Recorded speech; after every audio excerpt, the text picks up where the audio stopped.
Nakalaya na si Nerinig mula sa detention bandang 6:00 ng gabi, noong Miyerkules, kinumpirma ng Bureau of Jail Management and Penology. Ayon sa isang ulat sa 24 na oras, ang utos ng korte para sa kanyang paglaya ay inihatid sa hindi sinabing ospital kung saan siya sumailalim sa medikal na pagsusuri.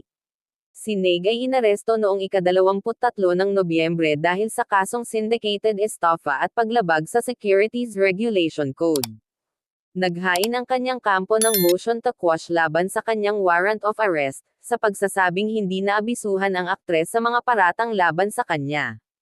Pinagbigyan ng Pasay City Regional Trial Court ang mosyon noong Miyerkules at inutusan ang Office of the Prosecutor na muling imbestigahan ang kaso.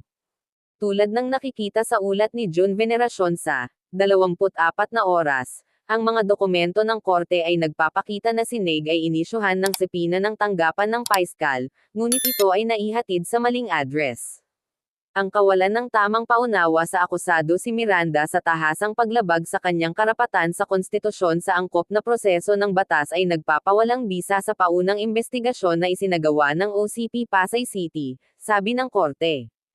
Samantala, itinanggi ng korte ang mosyon ni Neg na bawiin ang impormasyon sa kaso. The facts remain na ganun pa rin naman yung kaso. Kaya po hindi ninullify ng judge yung information na kanyang binigay based po doon sa resolution ng paiskal, ani attorney Roberto Labe, ang legal counsel ng mga nagrereklamo. Sa isang pahayag na inilabas kanina, malugod na tinanggap ng kampo ni Neg ang utos ng korte para sa kanyang pagpapalaya at nagpahayag ng pag-asa na ang muling pagsisiyasat ay magpapawalang bisa sa kanya sa maling gawain.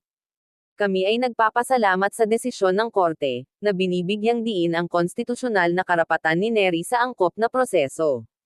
Ang muling pagsisiyasat ay magbibigay ng pagkakataon para kay Neri na tumugon sa mga paratang laban sa kanya, sabi ng kanyang legal na tagapayo na si Attorney Aureli Sinsuat. Ang aktres ay isang endorser at franchisee ng Dermacare Beyond Skincare Solutions, na nahaharap din sa kaso ng umano'y paglabag sa Securities Regulation Code. Noong Setyembre taong 2023, naglabas ang Securities and Exchange Commission, SEC, ng advisory laban sa kumpanya, na nagsasabing hindi ito autorisadong mag-solicit ng mga pamumuhunan dahil hindi ito nakarehistro at walang lisensya para magbenta ng mga securities. Sinabi rin ng komisyon na maaaring kasuhan ang mga salesman, broker, dealer, ahente, promoter, influencer, at endorser ng Dermacare. Noong ika-1 ng Setyembre taong 2023, inanunsyo ni Neg sa social media na hindi na siya affiliated sa Dermacare at anumang transaksyon gamit ang kanyang pangalan ay hindi autorisado o ginawa ng walang pahintulot niya.